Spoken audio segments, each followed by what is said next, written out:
Hi everybody, welcome to Alvarez Live. We are in a special place today. It's Topanga Canyon, which is north of LA, with one of the most versatile and recognized and an A-lister session guy who has been the lead guitarist on and off of the mighty Supertramp since 1985, was it? Yeah. 85? We are with the wonderful Mr. Carl Verheyen. Thank you. Welcome, Carl. Now, the Dutch pronunciation. Ah, how would you like me to say that? The Dutch pronunciation is Verheyen. Verheyen. But I answer to anything. What do they say in the States? Verheyen. Verheyen? If I correct them. So here we are in Topanga Canyon with Carl Verheyen. Is that better? That's better. I answer to everything. I've even been called Earl. Earl? They got the C wrong. You don't look like an Earl. No, That's I'm no definitely Earl. not you. You got the wrong accent. Yeah, exactly. The Earl of Topanga. Maybe that. The Viceroy of Topanga. That would be cool. Right? Yeah. So I guess we'll start off just with a bit of history. I mean, it's you've been playing guitar for, I guess, Since Jesus left Chicago. Really? Yeah. That long? Yeah. I started in 1965 playing every single day. Okay. I got a guitar on my 11th birthday and a lesson later that day. And I've just been playing, just knew exactly what I wanted to do for a living. And I've really never had another job except I was the box boy in a supermarket one summer when I bought a Les Paul and I had to make payments of $29 a month. So I had to have a job. So I was a box boy. So from 11 years old, that was it? Yeah, yeah. No, that's pretty rare, isn't it? Yeah. It is Never rare. had any other kind of work. So this has been your only job ever in your life? Yeah, so it's I think I'm a rare breed because not too many guys can say that they didn't take some time off or get another day gig and then play weekends or something. But and also, lots of musicians have to make a big decision somewhere in their career. Am I going to do this? Right. And it's a gamble. It is kind of a gamble, but if you come in with the attitude that you just don't have a plan B, and I didn't even have that attitude. I just said, well, here's the next thing I'm doing, and then this leads into another, and wow, I guess I'm a full-time musician by the time I was 18 or 19. Did you have formal training, a music, or was it all self-taught? Was it? Well, it's all self-taught. A couple, lessons in the beginning. Do you read music? Yeah, you do. But I taught myself to read. Yeah, because Okay. I was down at the Musicians Union one day doing something, picking up a check or whatever you had to do, and I ran into this composer buddy of mine, and he goes, "Man, I got to tell you, I want you to hear it from me. I've got a big session coming up Wednesday, and I had to hire this other guy." Because even though I like your playing better, your sound better, your rhythm figures, your soloing better, this guy reads faster than you. And it's a double session, union session. So I was bummed. I went home and I was just sulking like, God, I've been trying to teach myself to read, but it's so boring. So at the time I was trading classical guitar lessons. He was teaching me classical. I was teaching him blues and rock with a guy. And I conveyed my frustration. He goes, well, why don't we start our own school? In other words, there's nobody around that can teach us to read, no little school class we can take. Let's go down and each buy $75 worth of music. You buy, clarinet books, flute books, trumpet books, saxophone books, duet books, and I'll do the same. We won't get any of the same stuff. And your other two requirements are you have to have a metronome and a coffee pot. So we had a 5-day-a-week reading thing going for about 6 months. And even within 3 weeks, we were better. Great. Because we just get that metronome going, and he'd read the top line, I'd read the bottom, and we get to the end, and we'd switch. What a methodical approach. Yeah, and we because the thing about sight reading, there's a lot of things. One is that you can play on the guitar that pitch in 5 different places. Yeah. The other thing is, well, there's a number of things that I won't even go into, but it's much harder to read on the guitar than the piano. Piano's easy to read because it's all there? It's all there and the same fingering for each octave, right? Whereas if we want to go, it's going to be different. Well, I guess that's, it's going to be different in different places. Yeah. So anyway, it really helped me because once I got past that point of feeling like I could sort of read, I became really fearless, I could imagine, especially that much experience if you're what, 5, 6, 7 but the sessions a week? stylistically, you get an attitude of like, okay, it's each style has an ornamentation, right? If I'm playing the blues in G, I'm going to go. That's going to be different than bluegrass, right? You know, so it's the same notes, cool. But it's different stuff, different. So there's ornamentation, meaning phrasing, choice of notes, and when it comes to electric guitar, sound, you know, tones. Great.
We're moving into the 80s, and I read that you were at a session, and then somebody passed your number to a band who were pretty big back then. In the middle of the 80s. So I was doing a session in Hollywood, and the engineer was a British guy, and I really liked what he was doing, getting the sounds, and we exchanged numbers. And later that night, when I went home at about 9:30, I got a call from a guy named Norman Hall. Is that your best English accent? That's about it. Norman Hall. Sounds posh. Yeah, very posh. He was. London guy. So he said, we're looking for guitar players. We've heard 18 so far, and I got your number from this guy. Would you audition tomorrow morning at 9:30? And I didn't own any of the records, and you couldn't research it online, right? There was no online. So I said, yeah, I'll do it. So I go down there, and at the time, Rick Davies lived in Encino, right down the road from Michael Jackson's house. And John Helliwell, the sax player, lived here in Topanga.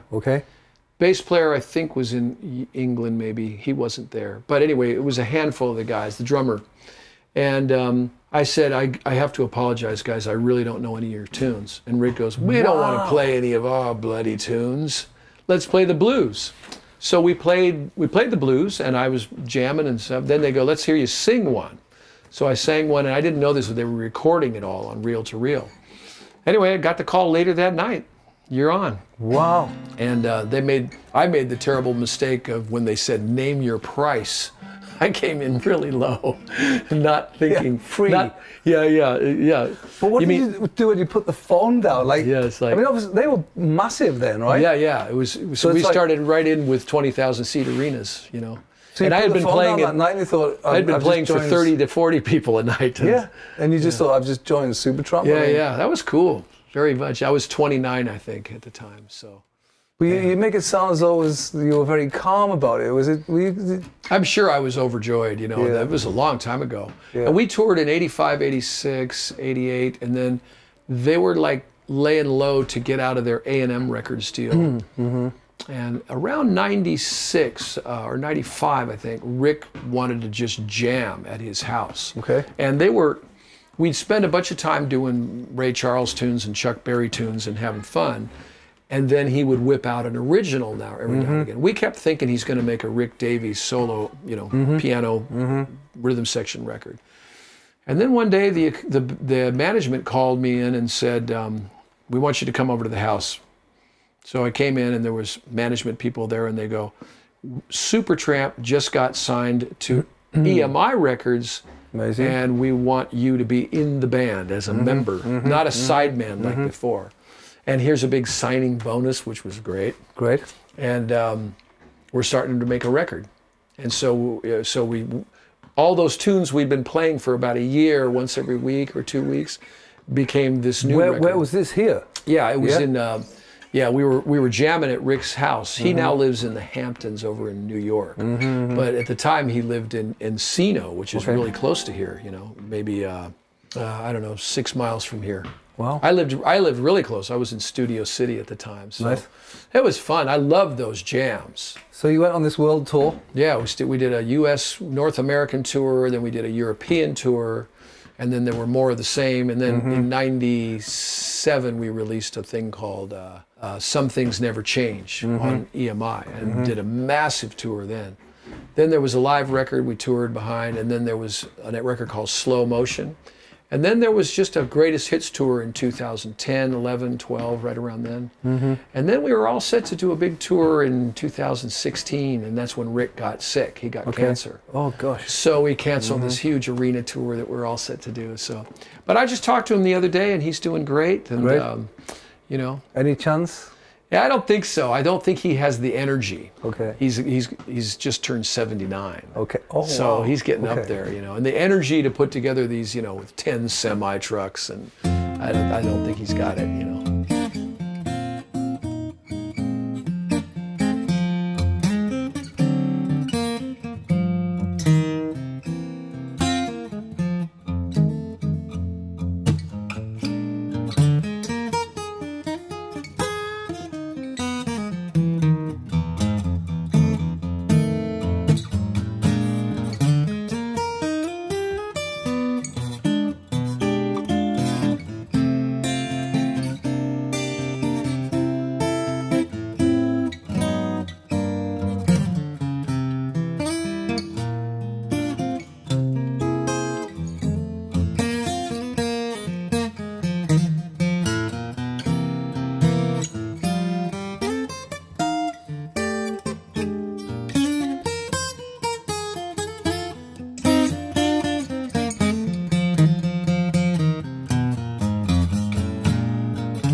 So, just wanted to ask, sort of, obviously we're an acoustic company ourselves, and you play everything. You play banjo and mandolin and obviously all sorts of different... Not very well on those things. Okay.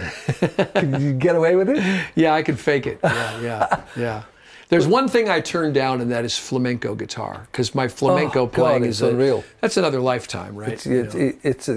There's a cultural thing, and to do it right, I think. I know a guy who can do it better than me, so I said, if it's the real thing you want, call this guy. And Latin American rhythms, and that syncopation, all that sort of stuff. It's just, you've got to be born into it. Yeah, I know. It's hard to learn. So, but he still does it very well. Anyway, so you've got a house full of guitars, and like, do you pick up the acoustic when you feel like it? You've got a baritone here, acoustic. You mainly play a Strat for your... well, I have a good example of every important guitar, okay. Because I collected those more for the studio thing. And then for my live thing, I love to play Stratocasters, but my live show always breaks down to an acoustic section, 2 or 3 acoustic tunes, just so we start here, build it up to a fever point, then break it down, and then have a place to go from there. And so that's why this guitar is really cool, because it's got an anthem, an LR Baggs anthem, which I think are still the best pickups out there. They've just released a new one. Have they really? Oh, don't tell me. Hi-fi. Oh man. But I was going to try and, like, somebody who's proficient in different styles. What happens?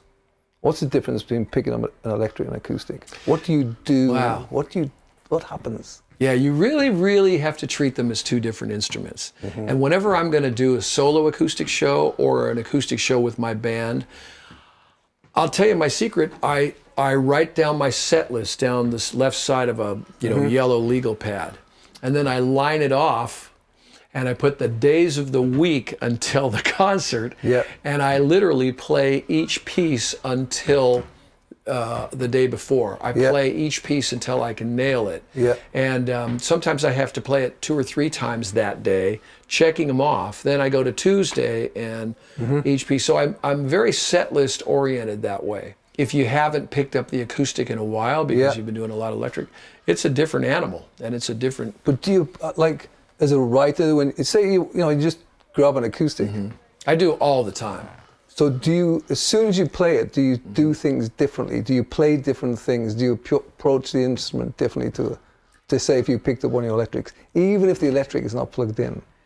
Yeah, I definitely do. Okay. And I'm sure it has to do with right-hand fingering spacing. Okay. This guitar is spaced wider than any electric I have, And some of those mid-60s SGs and 335s are really tight spacing. So a guitar like this with wider spacing is great for finger picking type stuff.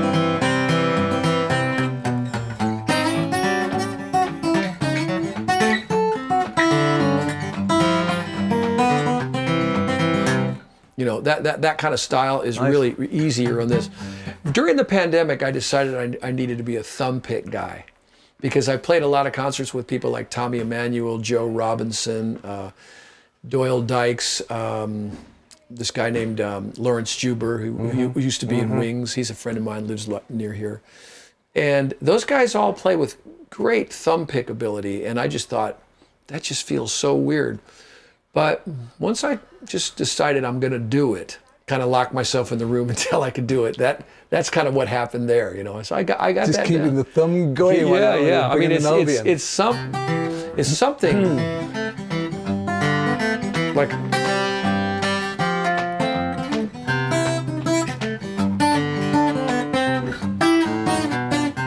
It's something like that, only it's thumb doing this instead of pick. But then you could throw some jazz shapes in there, because it at the same time where other guys maybe don't. Do you get to a place when you write and you think, I'm not going there, I need something different, I want to push myself, and then work out how to get back? Yeah. But I'm a huge fan of harmony. Okay. And what that means is that some of the songwriters like Elton John and Lennon McCartney, and we mentioned Brian Wilson, Paul Simon, some of these guys, they almost write in the style of the old standards, Like you could take a song like, well, you could take a song. Penny Lane or something. Yeah, you know, like Penny Lane. How yeah. complex that is with such a beautiful melody. Yeah, and that tune actually modulates down a whole step for the chorus, but the key word is modulate, right? People don't realize that a modulation to a different key is what gives it that emotional bump you need for the chorus. Here's a perfect example. I've got a good ear, so I was driving home from a gig one night and I heard Goodbye Yellow Brick Road, and I was thinking, you know, it starts with that little descending thing, right? Like, and I heard, okay, that's a G minor. Okay, 2, 5, 1, 4. Oh, that's a flat 2. And then it's the same progression: 2 chord to the 5 chord, 1 chord, 4 chord, flat 7. And then my ear went, what the hell was that? You know, I couldn't figure that out. So what Elton John does, he's in the key of F, right? Then instead of going to the 4 chord, which he's done a handful of times, which is B flat, he makes the B flat a minor, which is the 2 chord in, that's the 5 chord in A flat, to the 4 chord. So he goes 2, 5, 1, 4, and then 2, up a whole step to C7, which is the 5 chord, which resolves into back to the mothership key of F. Goodbye, Yellow Brick Road, where the dogs of society howl. You know, it's genius stuff. You know, like he went up a minor 3rd to A flat, but he did it by arriving there from the 4 chord of F, but making it a minor. And that kind of stuff fascinates me.